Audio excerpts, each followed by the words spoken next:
Guys welcome back to my new blog. నేనైతే ఇప్పుడు మళ్ళీ నిన్న వెళ్ళే ప్లేస్కి మళ్ళీ వెళ్తూ ఉన్నా. ఇప్పుడైతే ఇంటి దగ్గర నుంచి స్టార్ట్ అయ్యాను. అండ్ తెలుసు కదా మన రథం, దీనిపైన అయితే వెళ్తూ ఉన్నా. ఇక్కడ నుంచి వెళ్ళడానికి ఎంత టైం అవుతుందో నేనైతే ఈరోజు టైమర్ పెట్టాలనేసి అనుకుంటున్నాను. టైమర్ అయితే పెడతాను.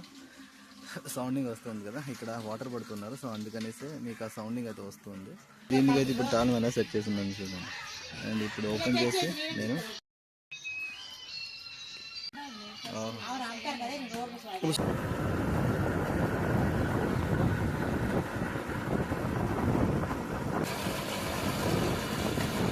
గ్యాస్ కొంచెం దూరం వచ్చాక నాకు ఆకలేసింది, సో టిఫిన్ తీసుకున్నాను.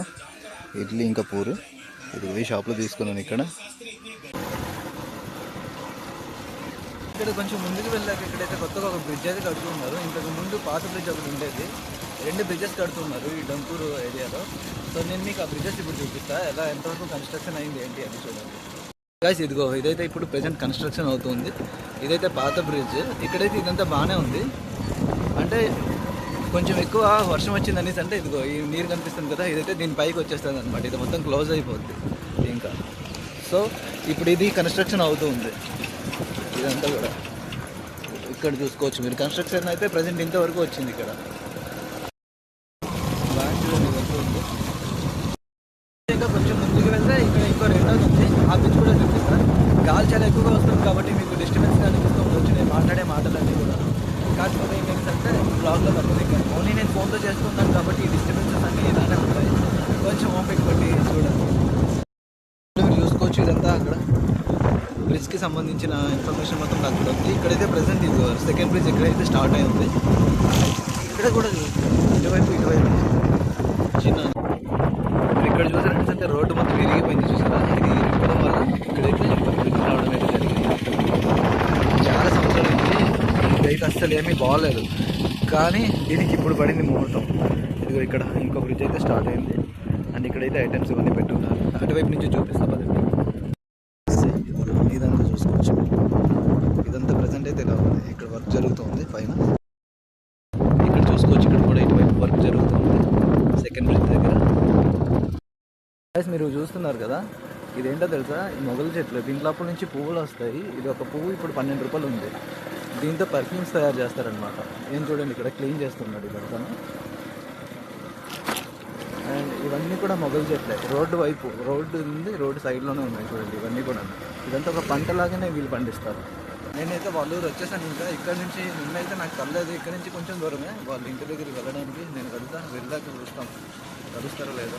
ఎక్కడికి వెళ్ళాడు అంటే హరిపురం పెళ్ళికి వెళ్ళాడు. మరి వచ్చినప్పుడు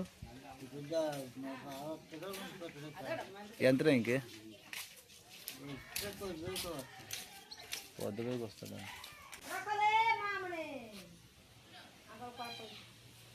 कौन है शुक्ला है को खाली शुक्ला कहते ना रखिबेन नहीं ना देखो ना ना अरे ना గాయస్ చూడండి వద్దని సన్నగాని చూపిస్తున్నారు. ఇక్కడ ఇలా ఉంటది వ్యాపారం.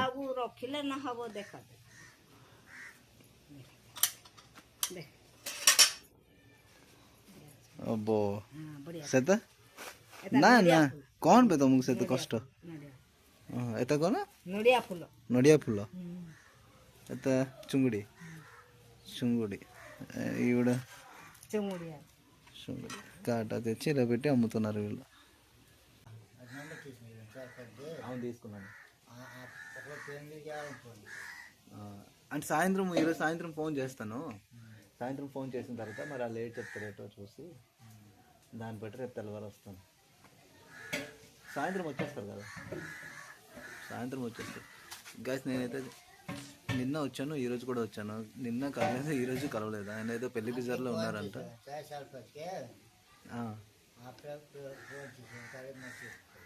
సరే సరే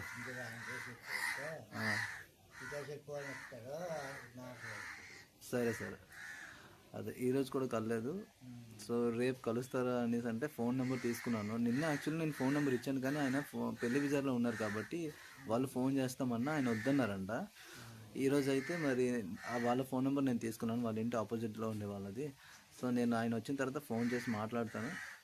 ఆయన ఏం చెప్తారో ఏంటో. ఒకవేళ రమ్మనిస్ అంటే నేను వస్తాను, ఆయన్ని తీసుకువెళ్తాను. 2 days అయిపోయింది. నాకైతే అసలు ఆయన కలనే కలవట్లేదు.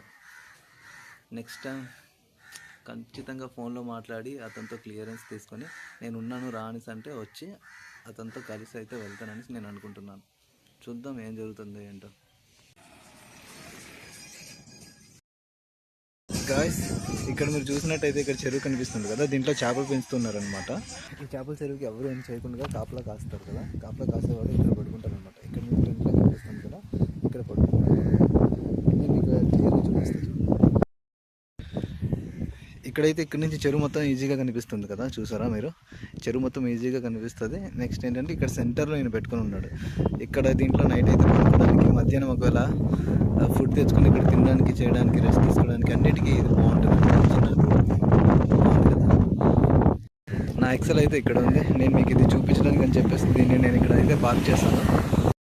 ప్రైస్ ఇదిగో నేనైతే మా ఇంటి దగ్గరికి వచ్చేసాను. ఇంకా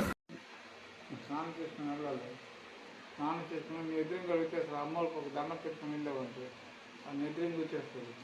నిజమే సొంతం అవుతుంది. మొత్తం పోతీజీ మధ్యాహ్నం ఇప్పుడు మొన్నంతా పొలుగులు వస్తూ ఉంటుంది. మాలకు ఇది దయ కట్టంగా చిరాయితీ బెంబూరై వరదు స్వామిని వచ్చి నా బాబు రోజు వచ్చి నా మీద అయిపోయింది.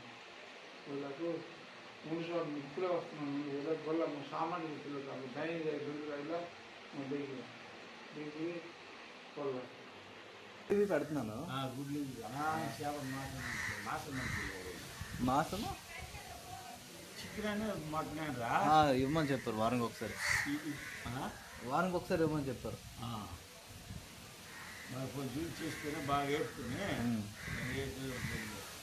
ఇంకా నేను ఫ్రెష్ అప్ ఇప్పుడే మండపం దగ్గరికి వచ్చాను.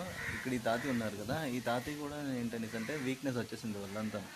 ఆయన ఇక్కడ నుంచి అక్కడ మీకు ఇల్లు కనిపిస్తుంది కదా, ఇక్కడ ఈ ఇల్లు అనమాట వీళ్ళది. అయితే అక్కడి నుంచి ఇక్కడ రావడానికి కూడా చాలా ఇబ్బంది పడ్డారంట కొద్ది రోజులు. అయితే వీళ్ళు ఏం చెప్తున్నారు అనేసి అంటే ఎప్పుడైనా బాడీకి మనం ఫుడ్ ఏదైతే ఇస్తామో ఆ ఫుడ్డే మన బాడీని ప్రొటెక్ట్ చేస్తుంది. మనం ఏదైతే ఫుడ్ తీసుకుంటామో అదొక మెడిసిన్ లా అనమాట. అయితే మనం తీసుకునే ఫుడ్ ప్రాపర్గా లేదనేసి అంటే ఖచ్చితంగా డిసీజెస్ అనేవి వస్తాయి. సో వాళ్ళు ఏం చెప్తున్నారంటే మనం తినే ఫుడ్ని ప్రాపర్గా తీసుకొని వెజ్, నాన్ వెజ్, దాంట్లో ప్రోటీన్స్, క్యాలరీస్ ఇవన్నీ ఉంటాయి కదా, సో అవన్నీ మనం చూసుకొని మన బాడీకి ఏదైతే కావాలో ఖచ్చితంగా అదైతే పెట్టాలి అని అంటున్నారు ఆయన డైలీ. చాలామంది ఏంటంటే నాన్ వెజ్ తినరు, ఓకే, కానీ నాన్ వెజ్ తినకుండా ఏవైతే మన వెజిటేబుల్స్ ఉంటాయో వెజిటేబుల్స్లో కూడా కొన్ని ఐటమ్స్ తినరు. ఎలాంటివంటే గార్లిక్ కానీ, ఆనియన్ కానీ ఇలాంటివి తినకుండా ఉంటారు కదా.